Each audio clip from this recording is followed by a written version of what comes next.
ઊંચાકોડાથી ગોપનાથ મહાદેવ નીકળે છે ઘણા બધા શોર્ટકટ રસ્તાઓ. તો આ રસ્તાઓ ઘણા બધા ગામની અંદર જાય છે, જેમ કે મેથળા, ગોપનાથ, પિથલપુર જેવા ઘણા બધા ગામની અંદર નીકળે છે. તો જય દ્વારકાથી જય માતાજી બધાને. તો આ જો ખારની અંદરથી નીકળે છે શોર્ટકટની અંદર, જે મેથળા ગામની અંદર જવાય છે. મેથળા, પિથલપુર ને ઘણા બધા ગામની અંદર જવાય છે. અને આ જો એક્ઝેક્ટ બાજુમાં પુતળા દાદાનું મંદિર આવેલું છે. સામે કાંઠે છે એ દાદાનું મંદિર છે. દાદાના મંદિરે આવવું હોય તો અહીંયા પહેલાં આવશે જાતપર ટીંબો. જાતપર ટીંબેથી ડાયરેક્ટ આ ખારની અંદર વહી આવવાનું.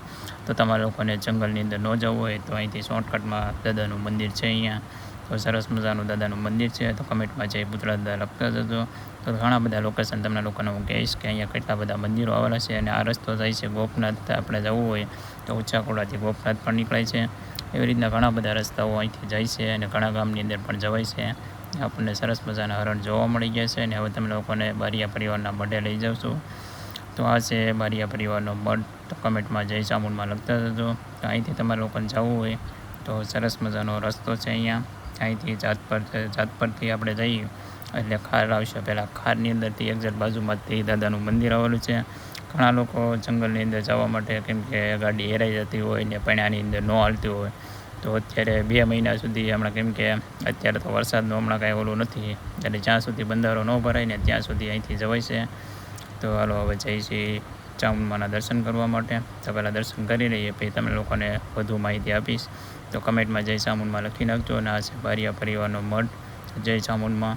તો આપણે દર્શન કરી લીધા છે અને હવે જઈશી તમને લોકોને થોડી ઘણી જગ્યા બતાવવા માટે. અહીંયા ઘણી બધી જગ્યા છે ચારો બાજુ. અત્યારે જો મસ્ત મજાનો બગીચો પણ અહીંયા આવેલો છે. તો કન્ટિન્યુ બ્લોગની અંદર કન્ટિન્યુ બન્યા રહેજો અને સંપૂર્ણ માહિતી જોવા માટે. તો જાઈએ હવે આપણે બગીચો જોવા માટે. અહીંયા વિશાળ બગીચો પણ આવેલો છે અને સરસ મજાની જગ્યા છે. અહીંયા તમને લોકોને આનંદ અને ઉત્સાહ આવશે. તમને લોકોને ક્યારેક બારિયા પરિવારના મઢે આવજો, ખૂબ મજા આવશે તમને લોકોને. અહીં ઘણા બધા લોકેશન આવેલા છે. જો અહીંયા તો પહેલાં તો આ મંદિર આવે છે, પહેલાં બારિયા પરિવારનો મઢ આવે છે. પછી તમે એને આગળ જાઓ એટલે પુતળા દાદાનું મંદિર આવે છે.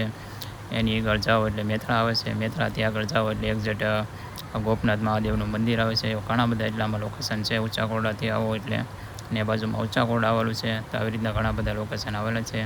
તો આપણે અલગ અલગ પાર્ટ કરીશું આપણે, અને અલગ અલગ બ્લોગ બનાવવાના છે. તો તમને સંપૂર્ણ પહેલાં આ વિડીયોની અંદર તમને લોકોને લોકેશન બતાવી દઈશ. જો આ છે બગીચો મસ્ત મજાનો. તો બધા ચેનલની અંદર પહેલી વાર આવ્યો હોય તો સબસ્ક્રાઈબ કરતા જાઓ. તમને આવી નવી બધી અલગ અલગ જગ્યાના બધા તમને લોકોને સ્થળના મુલાકાતના વિડીયો તમને લોકોને હું બનાવતો રહીશ. તો સબસ્ક્રાઈબ કરતા જજો અને ખૂબ જ મજા આવશે તમને લોકોને.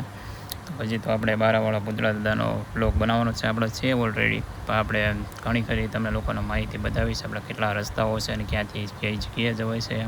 અને જો અત્યારે બગીચાની અંદર આવી ગયા છીએ મઢની અંદર. તો અહીંયા સરસ મજાની જંબુરકડીને એવો ઘણા બધો બગીચો છે. અહીંયા કેટલી બધી સીતાફળી ને જંબુરકડી ને અલગ અલગ ચીકુડી ને એવું બધી છે અહીંયા.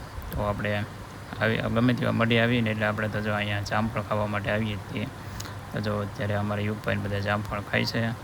તો આપણે જામફળ ખાઈ લીધા અને હવે જવાનું છે આપણે તમને લોકોને ખાર બતાવવા માટે.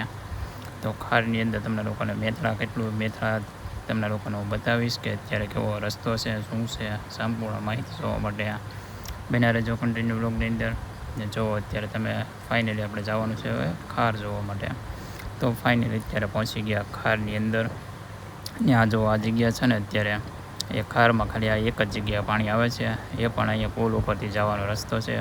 ને સામે કાંઠે ને એ જાતપર ને આ બાજુ છે ને એ પુતળા દાદાનું મંદિર છે. ને આ છે ને એક્ઝેક્ટ એ મેથળા છે. જો આ મેથળા ગામ. તો અહીંયા તમારે મેથળા જવું હોય તો મેથળાથી ડાયરેક્ટ શોર્ટકટમાં ગોપનાથ પડશે. ગોપનાથ, મસ્તારામ ધારા ને ઘણા બધા સ્થળ આવેલા છે દરિયા કિનારે. તો આ શોર્ટકટ રસ્તો છે. કેમ કે તમે લોકો અહીંથી જાઓ ને તો 25 કિલોમીટર આમ ફરીને જવું પડે. તો આ તમારે શોર્ટકટમાં રસ્તો થઈ જાય. કેમ કે 5 કિલોમીટરમાં તમારે ડાયરેક્ટ આવી જાય, ડાયરેક્ટ મેથળા આવી જાય. મેથળાથી ડાયરેક્ટ તમને આમ ગણીએ તો ગોપનાથ મહાદેવ અહીંથી 15 થતું હોય છે અહીંથી એક્ઝેક્ટ. ને આમ ગણીએ તો 10 કિલોમીટર તમારે ફરવા જવું પડે છે. અને અહીંયા જો અહીંથી જાઓ ને એટલે તમારે 10 કિલોમીટર શોર્ટકટમાં પડે છે. અને સરસ મજાનો રસ્તો છે અત્યારે. ને અહીંથી ટ્રેક્ટર ને બધું જાય છે અહીંયા. એટલે કોઈને બીવાની જરૂર નથી, કેમ કે રસ્તો સરસ મજાનો છે. હું પણ અહીંયા આ રસ્તા થઈને જ આવ્યો છું ગોપનાથ મહાદેવથી. તો અત્યારે જાઉં છું ઘર બાજુ. તો અત્યારે જો સરસ મજાના હરણ જોવા મળી ગયા છે. મસ્ત મજાના છે બધા રોજ. એ જો સામે કાંઠે છે ને એ દાદાનું મંદિર છે. ને આપણે દાદાના મંદિરે જવાનું છે. તમને લોકોને હું અહીંથી લઈ જાય એટલે આપણે જઈને તો તો કાલમાં આપણે વિઝિટ કરવાનું છે દાદાનું મંદિર. તો આપણે જો અહીંથી ખારની અંદર જવાનું છે, આનો વ્લોગ બનાવવાનો છે. ખારમાં કઈ જગ્યાએથી કેળો છે એ બતાવીશું, કેમ કે આપણે તો મેથળાથી તો ઘણા બધા રસ્તાઓ છે, પણ આપણે ખારની અંદરથી એકવાર જવાનું છે અને તમને લોકોને અહીંથી બેસ્ટમાં બેસ્ટ રસ્તો બતાવીશ. તો કન્ટિન્યુ વ્લોગની અંદર બિના રહેજો અને સબસ્ક્રાઈબ કરતા તો ચેનલની અંદર પહેલી વાર આવ્યો હોય તો આવો જવાનું છે મઢે દર્શન કરવા માટે, કેમ કે આપણે આવતા હતા એ રિટર્નમાં વિડીયો બનાવ્યો હતો, જે સંપૂર્ણ પાર્ટ 2